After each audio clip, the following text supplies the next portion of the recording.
déjà eu vraiment la honte pour quelqu'un ? C'est ce sentiment que quelqu'un fait une connerie, mais c'est toi qui as honte. Si c'est pas le cas, t'as vraiment de la chance. Salut, je m'appelle Marc. Avec ma sœur, Lily, on allait dans la même école, sauf qu'elle avait 2 ans de moins. Notre père avait une entreprise de transformation de bois et maman était une créatrice de produits en fourrure et elle avait même une boutique. Comme t'as peut-être deviné, on était assez riches, tout allait bien. Mais un jour, tout a changé. C'était une soirée très ordinaire à la base. Avec mes parents, on mangeait dans le salon. C'est là que Lily est arrivée. Elle avait l'air énervée. Elle s'est précipitée vers nous avant de mettre ses mains sur ses hanches et de commencer à crier « On ne peut pas continuer à vivre comme ça. Papa, tu détruis des arbres. Et maman, tu tues des animaux pour leur fourrure. » On s'est regardés, surpris. Pourquoi elle était comme ça d'un coup ? Chérie, qu'est-ce qui se passe ? J'ai enfin compris la vérité aujourd'hui. On ne peut pas continuer comme ça. Vous ne pouvez pas gagner de l'argent comme vous faites. C'est dégoûtant. Là, j'ai sorti mon téléphone sans faire de bruit et j'ai commencé à la filmer. J'avais tellement hâte de montrer la vidéo à mes potes. Lily devenait de plus en plus énervée. Elle disait que nos parents détruisaient la nature et blablabla blablabla. Puis elle a dit qu'elle avait rencontré des éco-activistes. Ouais, ces gars savaient bien comment laver le cerveau des enfants visiblement. Ça suffit, va dans ta chambre tout de suite. Pas d'argent de poche cette semaine. Je n'ai plus besoin de ton argent de toute façon. Lily s'est retournée, puis elle est partie la tête haute. Encore une bizarrerie adolescente. Elle s'en remettra assez vite. Je le pensais aussi, mais on avait vraiment tort. Le lendemain, je suis allé en cours et j'ai montré la vidéo à mes potes. On a rigolé ensemble. Quand j'ai remarqué une tache rouge au bout du couloir, j'ai regardé de plus près et là, j'étais vraiment surpris. Juré, impossible. Lily venait vers nous. Elle avait de la peinture rouge vif partout sur elle. T'es folle ? Regarde-toi. Je proteste contre la mort des animaux. Ils sont comme nous. Personne n'a le droit de les tuer. Tout le monde était complètement choqué. Puis, le directeur est sorti de son bureau. Il a vu Lily et il a exigé qu'elle se nettoie immédiatement. Elle a refusé. Vous ne pouvez pas me forcer. J'ai le droit de défendre mon point de vue. En conséquence, le directeur et plusieurs profs l'ont sorti de l'école. Les gens de ma classe ont tout de suite commencé à me poser des questions. Tout le monde voulait savoir ce qui était arrivé à ma sœur. Je sais pas. Elle a dû perdre la tête.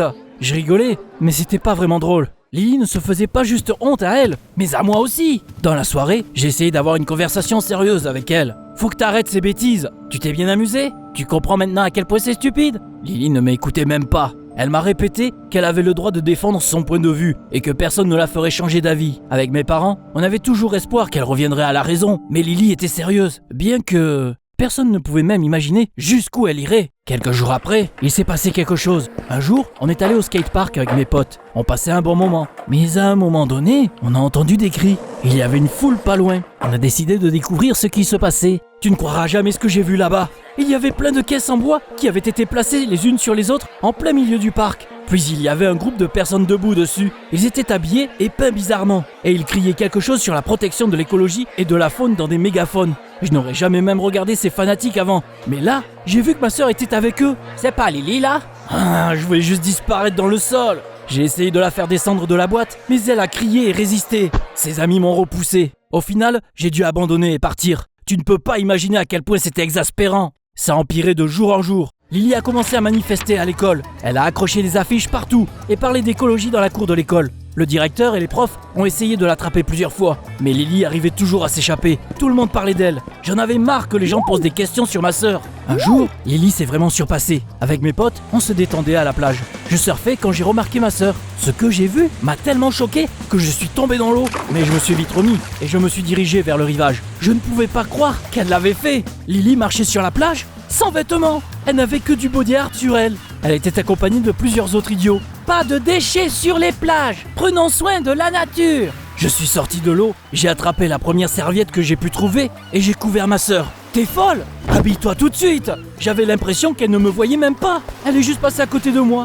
Tout le monde l'a fixée. Tu te rappelles comment je t'ai posé la question sur la honte au début ? C'est exactement ce que je ressentais à ce moment-là. La honte la plus intense possible. Ma sœur m'avait humilié devant mes potes et tout le monde à l'école. Les choses ne pouvaient pas continuer comme ça. Et j'ai décidé que je devais agir. Lily était toujours à côté d'un mec aux cheveux longs pendant toutes les manifestations. On aurait vraiment dit un hippie. Je les ai vus ensemble dans la ville plusieurs fois, donc je me suis dit que c'était certainement leur chef. D'ailleurs, Lily me l'a confirmé elle-même. Chez elle, elle parlait toujours de Jack. Elle disait à quel point il était beau et comment il se souciait de l'environnement. J'ai appris d'elle qu'il était végétalien et qu'il ne portait ni cuir ni fourrure. C'est là que j'ai eu une idée. Peut-être que s'il décevait Lily, elle oublierait toutes ces absurdités. J'ai commencé à chercher des informations sur Jack. Je connaissais un barman là où il traînait souvent. Je l'ai donc interrogé. Au début, j'avais l'impression que Jack était parfait. Mais un jour, j'ai réussi à déterrer quelque chose. Apparemment, Jack n'était devenu végétalien qu'il y a 1 an. Avant ça, il adorait les steaks, il portait du cuir et il faisait de la moto. Mais le plus intéressant, c'est qu'une fois, il avait écrasé un chat en conduisant sa moto. C'était arrivé juste devant le bar et le barman l'avait vu de ses propres yeux. Je me demandais ce que Lily en penserait. Je me frottais déjà les mains en imaginant sa réaction. Un soir, je suis allé dans sa chambre et je lui ai dit tout ce que j'avais découvert. Ton Jack n'est pas la personne qu'il veut que tu penses qu'il est. Il te ment. Lily m'a écouté sans montrer une seule émotion. Et elle est restée silencieuse. J'en ai même eu peur. Peut-être que j'aurais dû gérer ça plus délicatement. Et si elle faisait une crise, je m'attendais à tout. Mais certainement pas à ce qu'elle sourit d'un coup. Frangin, je le sais déjà, tout ça. Même pour le chat. Mais le passé n'a pas d'importance. Ce qui est important, c'est à quel point Jack a changé. Et ce qu'il est devenu aujourd'hui. C'est un vrai modèle.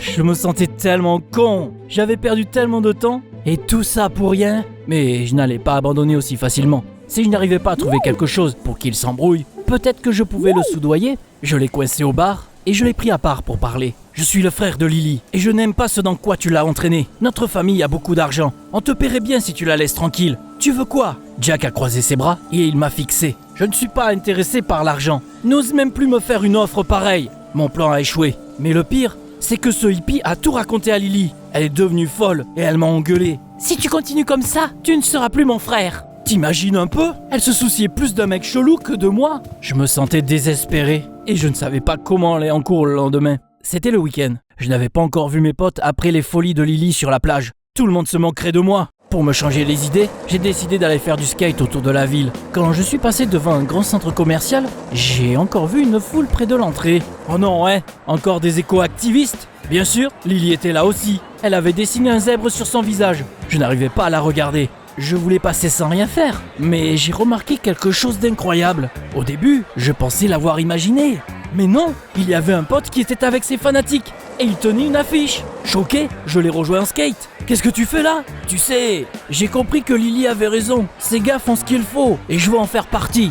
Visiblement, tout le monde devenait fou. Le lendemain, j'ai eu une autre surprise à l'école. On parlait encore de Lily, mais différemment cette fois. C'est peut-être difficile à croire, mais les gens l'admiraient. Les gens venaient me voir et ils me disaient que j'avais une sœur super cool. Elle a réussi à faire participer tout le monde à l'école aux manifestations. Imagine, même le directeur s'intéressait de plus en plus à l'écologie. Il a interdit l'utilisation de plats en plastique à la cantine. J'étais choqué et ça m'a fait réfléchir. Et si Lily faisait vraiment ce qu'il fallait? Plus personne ne se moquait de ma sœur et de moi. Et j'ai poussé un soupir de soulagement. Mais à un moment donné, j'ai compris que je n'avais tout simplement personne avec qui traîner. Tout le monde, même mes meilleurs potes, ne parlaient plus que de l'écologie. Ils n'avaient rien à se dire. Tout le monde était obsédé par l'écologie. C'était une éco-apocalypse. Ils étaient devenus fous. Un jour, je n'avais rien de mieux à faire. Et j'ai décidé d'aller tout voir par moi-même. Lily était ravie et elle m'a suggéré que je porte un costume stupide. Évidemment, j'ai refusé et j'ai porté mes vêtements normaux. Cette fois, les éco-activistes protestaient près d'un magasin de chaussures. Ils exigeaient que la marque arrête d'utiliser du cuir et de tuer des animaux. Tout allait bien, jusqu'à ce que quelqu'un jette quelque chose contre la vitrine du magasin. La foule était contente. Ils étaient sérieux?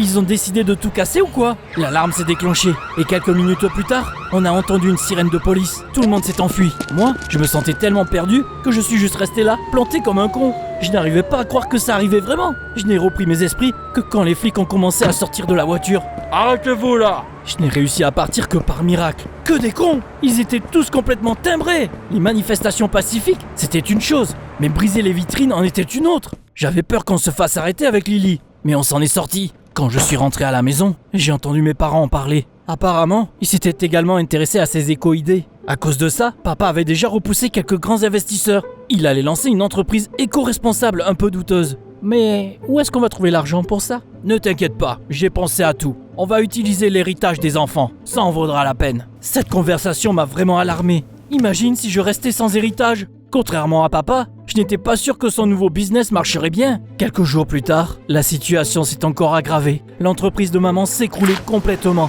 Personne ne voulait plus acheter les collections de fourrures parce que tout le monde en ville avait changé pour prendre soin de la nature. Un jour, je suis passé devant son bureau et j'ai vu maman dessiner quelque chose. J'ai regardé par-dessus son épaule et j'étais choqué. Elle dessine un costume fait de sacs en papier. Maman m'a vu, puis elle a souri. T'aimes bien l'idée? Je trouve ça vraiment super chouette. Je ne savais pas quoi dire. Puis, papa est entré dans le bureau, l'air heureux. J'ai préparé tous les documents. On va lancer le nouveau projet très bientôt. Je les ai regardés et je suis devenu furieux. J'ai enfin explosé. Vous avez perdu la tête? Vous pourriez tout perdre et vous ruiner. Vous ne comprenez pas ça? Mes parents ne m'ont pas écouté. Ils avaient l'air fous. Fou? C'est là que j'ai eu une idée. Tu n'approuveras probablement pas, mais j'ai décidé que je pouvais envoyer mes parents dans une clinique psychiatrique. Ils agissaient comme des fous. Je serai bientôt adulte, j'aurai la garde de Lily et je mettrai la main sur notre héritage. J'ai sérieusement réfléchi à cette idée pendant plusieurs jours, mais je n'ai pas osé le faire. D'une part, je me disais que ce serait mieux pour tout le monde. Maman et papa me remercieraient plus tard. Mais d'un autre côté, c'était quand même mes parents. Ça me semblait trop cruel. En fin de compte, tout s'est fini tout seul. Cette éco-frénésie de la ville a commencé à se dissiper. La mode des produits respectueux de l'environnement est passée. Maman avait déjà réussi à lancer une collection de vêtements en sac de papier à ce moment-là. Au début, les gens l'admiraient, mais après, ils ont commencé à se moquer d'elle. Ils ont arrêté d'acheter des vêtements respectueux de l'environnement, et maman a dû retourner à l'utilisation des fourrures. Peu à peu, tout est retourné là où ça avait commencé. Et les amis de Lily étaient les seuls qui continuaient. Ma sœur était furieuse que la boutique de ma mère remarche. Un jour, je l'ai entendu parler à Jack au téléphone.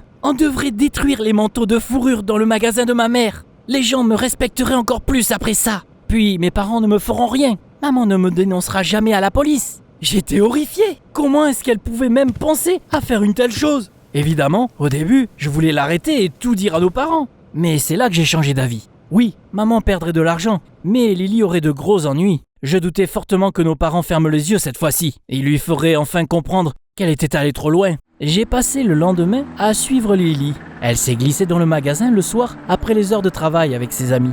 Lily avait volé une clé à maman à l'avance et elle avait éteint l'alarme. Je me suis caché pas loin et je les ai regardés à travers une fenêtre. Lily coupait des fourrures avec des ciseaux pendant que Jack et ses amis versaient de la peinture brillante sur d'autres manteaux. J'ai attendu un peu, puis j'ai appelé ma mère. J'ai dit de passer à côté de la boutique et que j'ai vu quelque chose bouger à l'intérieur. On dirait bien que le magasin se fait cambrioler. Le magasin n'était pas loin de chez nous, donc maman est arrivée très vite. On est entrés ensemble et elle s'est figée. Lily et ses amis se sont figés aussi, mais à en juger par le visage de ma sœur, elle était sûre qu'elle s'en sortirait avec rien. Pour être honnête, je pensais aussi que maman n'appellerait pas la police, mais elle a surpris tout le monde. Quelques minutes plus tard, les flics sont arrivés et ils ont menotté tout le monde.